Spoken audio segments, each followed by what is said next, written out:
Welcome back to the First Amendment Podcast. I'm Eli. This is Damari. You already know what it is. We're going to first start out by saying rest in peace, Teddy Ray. It's a weird story. I was walking down the street one day, and you know, I be looking at asses and shit, and I seen little yoga pants coming out the nail salon. So I looked, I peeped the ass out, and I was like, damn, she thick as fuck. Turn around, TT. I was like, damn, nigga, what you doing out here with all this ass? The cause of his death is still unknown, but he was 32 years old. Rest in peace to him. I don't know too much about him. I just know he was a funny dude. Rest in peace to King. We're going to get straight to the bullshit. Alright. So YBN Nahmir. YBN Nahmir was put on by some Crip gang in North Long Beach last year, right? He was put on by some Crip gang in North Long Beach last year. He's a 22-year-old rapper out of Birmingham, Alabama. He started in 2014, right? So this is sophomore, junior year in high school. Yeah, this like He got the whole little tattoo shit on him and everything. Like, it's legit, right? So this is something that I saw before, but didn't ever mention. I didn't think much of it. But what struck me, and what I think will get on your fucking nerves, is how does somebody from Birmingham, Alabama, get put on by a Crip gang in North Long Beach out here? And you've been doing this rap shit since 2014, and you are now 22. So when you got put on, you was like 21. So you wait until you're a grown ass man to be like, I want to be a Crip. Like, what strikes that? No, well, we all know what strikes it. It's the same shit with Soulja Boy, Chris Brown. It's all the same. But it was all the same shit. I didn't want to really bring them up, no, but I was like, it's all the same thing. It's a correlation, bro. You get on, you get the fame, and of course, you making certain music, you talking certain street shit, you talking certain gangster shit. So what I'm gonna do, I'm gonna attach myself to some food that's really real, so it make me seem a little more authentic. Food make you seem a little more gangster. But when it comes down to it, the only thing that's gonna make it gangster is when you're in them situations, whether it be a squabble or a bang out one-on-one, or if it comes down to integrity, or what you gonna do, my nigga. That's the only thing that's gonna qualify and give you credibility to your gangster. That's it. I knew what it was for. The reason why I brought it up is because it's from out here, right? All right. Jabba spoke out about him, and a couple other OGs, Long Beach OGs, spoke about it, and Jabba exposed him like a series of like IG posts. Just like, you ain't from the hood, whatever. We ain't never seen you around here. We ain't never seen this nigga around here. Jabri ain't seen Shout Jabri. We ain't never. None of my homies said they seen this nigga. So it's like, where you get put on at? Like, are you sure it wasn't on the east side, or it's like, or why is none of your big homies coming out and saying like, yeah, he solidified, he got put on. At least with Chris Brown, some niggas can say that. He cool. Ain't nobody saying this nigga's valid. Not in Cali, bro. That shit is not gonna slide, especially not in Long Beach. It's a fame thing, cause he got attached. He came out here, and you know what I'm saying. But see, you see the thing is different though. A nigga like Corday is, I'm my own man, fool. I'm not about to let you just because Corday. Cause it's the same thing to Almighty J. Cause you see the Almighty J. What happened? You was on the same type of little shit. Yeah. I don't know if he was like on some gangbang shit. But you was on some. I'm a gangster. I'm a street. Yeah. And what happened? You got stripped all in New York. Nigga running down the street, getting slapped upside the head. Come on, fool. Stop it. As far as I know, just make music, my nigga. Yeah, as far as I know, ain't nothing happening to him. But all y'all gotta do is just make music, fool. Y'all gotta attach yourself to no gangster shit like y'all really had. Just make music. Cause when y'all get in them rooms, y'all know what y'all gonna do, fool. You don't tell, my nigga. Just make music, fool. And then just make music, fool. The shit just bothers me more because I'm from North Long Beach. He's from North Long Beach. We're from the Carmelitos housing projects. Nigga, we went to Long Beach, Jordan. Like, bro, this is not the fucking area. This is not the area where you want to do that shit. Like, we don't know you, nigga. Don't do that. Like, go. I don't know. I'm not even gonna say go to Compton or some shit. But out here, bro, ain't nobody claiming you. None of your OGs, none of your big homies came out and said like, yeah, you had the whole little tag and all that. So like, okay, it's legit, but it's like, why ain't nobody putting you on?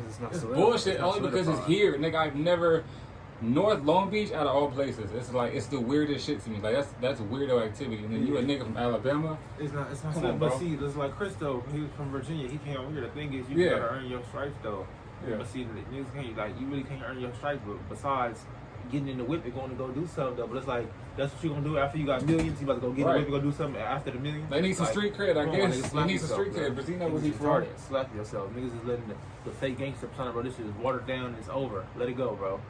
Let it go. Make some music, my nigga. Get some millions. I mean, It's if crazy. you rap about it, nobody was pulling this card up until you did this. That's because nobody cares about you because we don't take you serious. Yeah, it's just music. I'm just that's music. because like niggas don't take you serious, bro. It's just like you said, it's just music. Niggas understand certain niggas who really is like supposed to be real straight niggas. Okay, you gonna take them serious, and then once it come to perform in them situations when you don't perform, we gonna criticize you. Because that's what come with it. A nigga like you, Almighty J, bro, niggas is laughing at y'all. We don't take y'all gangsta serious. I'm just keeping it all the way around. They don't take y'all gangsta serious. Like, I like the when music, it comes but to my niggas like G Herbo and all these other niggas is taking their gangsta serious. So, yeah. so when we see G Herbo go to jail, that's like, okay, guys, you gonna hold it down or not? We looking at you gangsta serious. Anybody taking none of these niggas serious? It's weirdo shit, bro. Like, I like the music, but it's weirdo shit. And then you doing this from an area that I'm from, where we from. I'm not about to let this slide, regardless if I like your music or not. But see, that's why if you was from this and then you came out and was a rapper, cool. Like G Herbo, like you said, he was already from the fucking streets and then became a rapper. You were already established. I think not taking this crazy. He could be from the streets from Alabama, but you're not from out here. Nobody, we're not letting you attach yourself to no shit out here, fool. And nobody's giving you no real credibility, cuz. So that's out, fool. That's out. Nah, so that's all I gotta say about that. That shit was just, it's weirdo activity. Nah, that's just once you get the millions, you get some fame, you trying to attach yourself to something that give you some real credibility, but you're not really getting no real credibility, fool. You actually derailing your career because when the real gangster situation comes and you don't perform, your career is gonna be Let's say he dies over this shit. Now what? Just because you wanted to be from the set, you wanted to be a gangbanger so bad, you wanted to be a Crip so bad, but you died in the city or you died for a city, like, don't even claim you. You're not even from here, bro. You're not even from here. So embedded to this. You're not niggas not even thinking long term. Like, he's still young, you know what I'm saying? But it's like, if you die over some shit like this, that's why I mess. Like I said, that's why I mess with Corday though. Corday's smart. I'm not letting nobody manipulate, nobody run my program, bro. I'm gonna do what I do. I don't care if I. But he's not even on that gangster rap either. No, but that's my point though. Y'all all came out. None of y'all was really on that super gangster stuff. We gonna say some certain shit because we from a neighborhood, we from the streets and all that. But we ain't niggas not on no real gangster like that. Corday gonna do his now conscious rap shit. My DJ. Yeah. And then the Nahmir nigga, y'all took off and tried to do the little gang shit. Corday said, bro, I'm gonna stay in this lane, the lane that we know we supposed to be in, bro. Stop being weird. That's it, bro. But we're gonna change this topic up completely, and then we're gonna pan it. So, some educators at Laura Spain School in Hollywood planned a cotton field so the kids could experience it.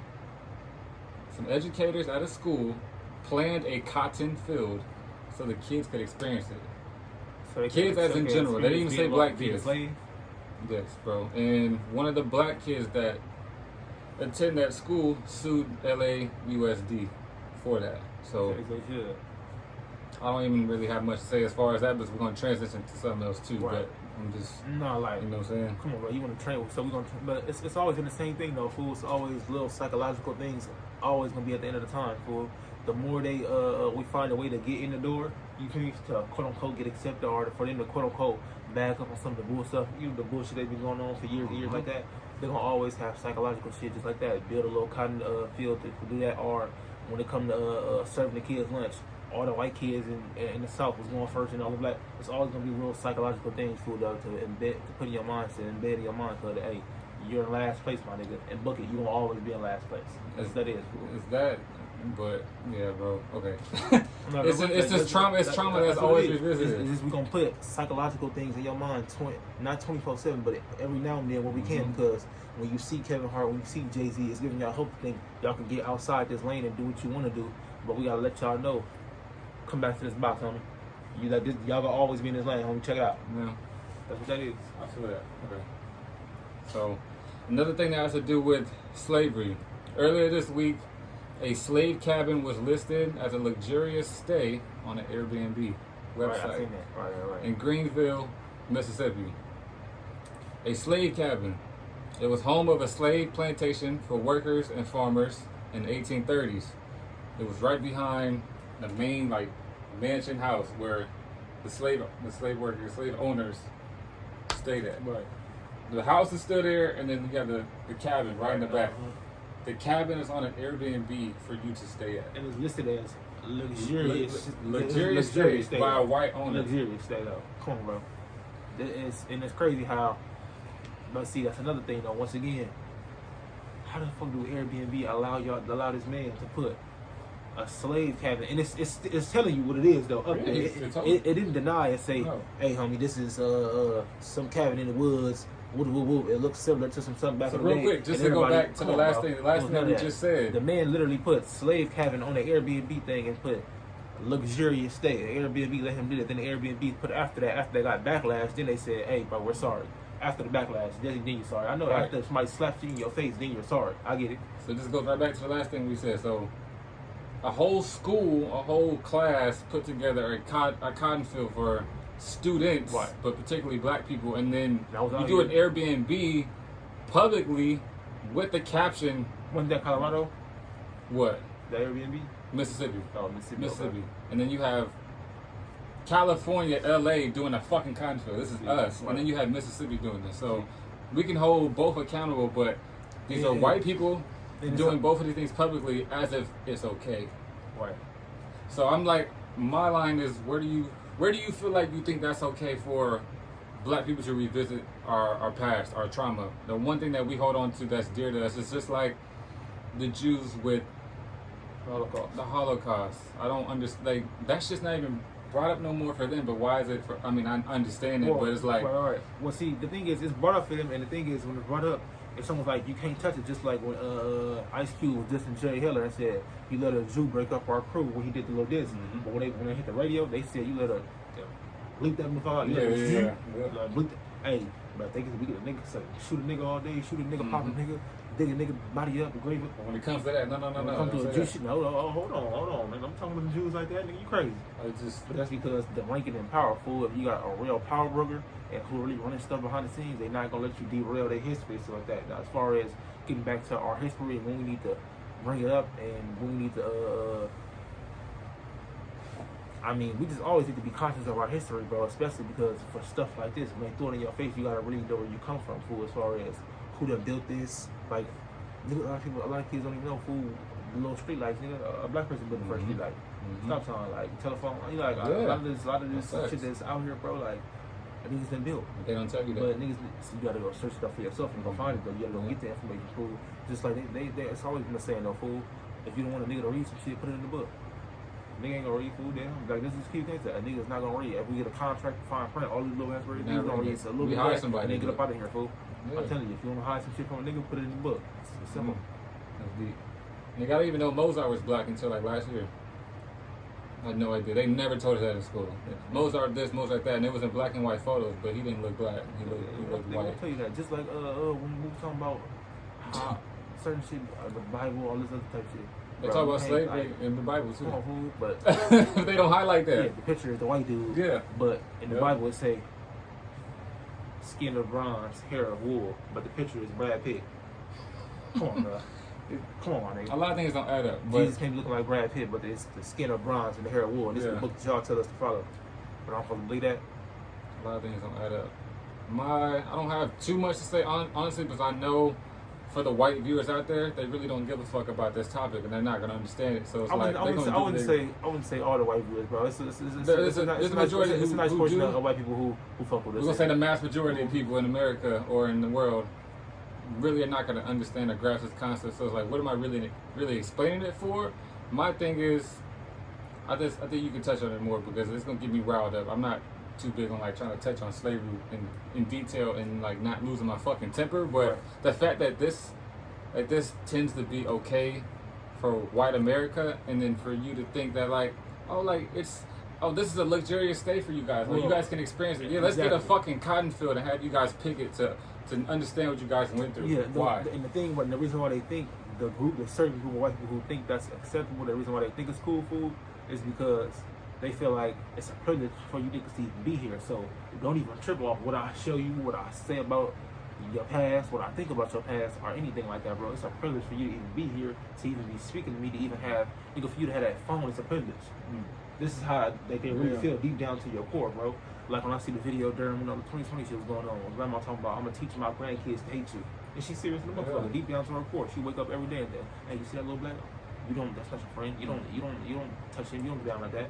like you taught that though from a young. We don't get taught that as we grow up as a black kid. Nope. Hey, you don't go fuck with that low man. We don't turn no weird ass shit like that. We fuck with everybody. Now if you want some weird shit with us as a black person, then we gonna leave it. It is what it is. We gonna get it on be mad at. But other than that, fool, that's just what it is though. It's just wild. It's because of the mindset of we're privileged and y'all lucky to be here. They gonna always do shit like that, fool. Now it's gonna be on us to check them when they do that type of weird shit and address it. That's what that is. So But where does it go? Where does it go from here? now, Okay, we sue him. Cool. All right, he takes down the Airbnb. now see, boom. Right? Now see, with that type of stuff, you gotta go get the Airbnb people, fool. The Airbnb executive, you gotta let them know, get at their top. That can never happen.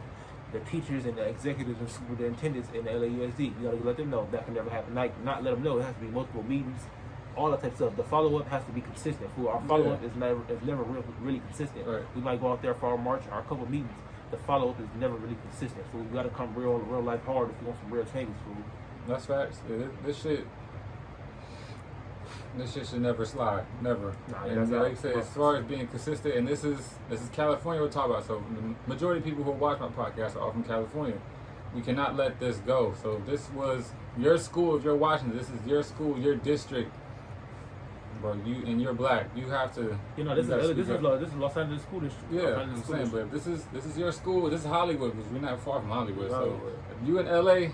And you experience that? But see, think about it though. In an urban community, bro, they would never do nothing like that. In one of them urban school districts, it was in Hollywood. Yeah, exactly. They would because I think even one of the kids might even say something first. They're like, hold on, what's going on? That is obviously I mean, they could say this for the white experience too, so they know what it's like. But it's No, really targeted for black people, y'all obviously. don't have no motherfucking experience with slavery. Honestly, we don't. tell you the experience that they had. We understand that y'all was a slave master and all that, but you ain't got no. You listen to what our experience was, and then you go off that. You ain't For got our no right white to friends, speak for on our that. white friends that are in high school that knew nothing about slavery, like, if you mention it, guess what? It sounds like news to them because they didn't know what the hell. that's So if the you whole show point, them, this will be like, oh, this is.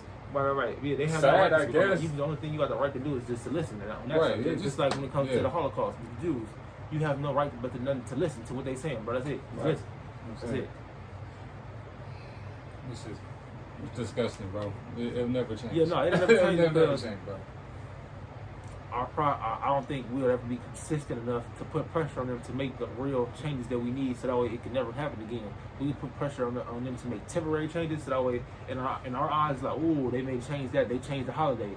They changed the statue. They changed this in front of the school. It looks cool. Temporary changes, shit to the eye, materialistic shit. But the real stuff, we ain't gonna never put, because it's gonna take a long time for us. 6 months of doing this, a year of doing that, 2 years of really work. It's gonna really take that for you to put real pressure for them to change it. Like, all right, bro, they serious. We ain't gonna really do that though. We're not. We ain't gonna really do it. So that's all I got on my list. We can get into yours. You already know. Into yours. We can talk about R.Kelly versus Jeffrey Epstein, for the hypocrisy. To me, I feel like, of course, they both weirdos. They both gonna feel me die and go to hell with gasoline draws on like that. We all know that, fool. They all weird, but.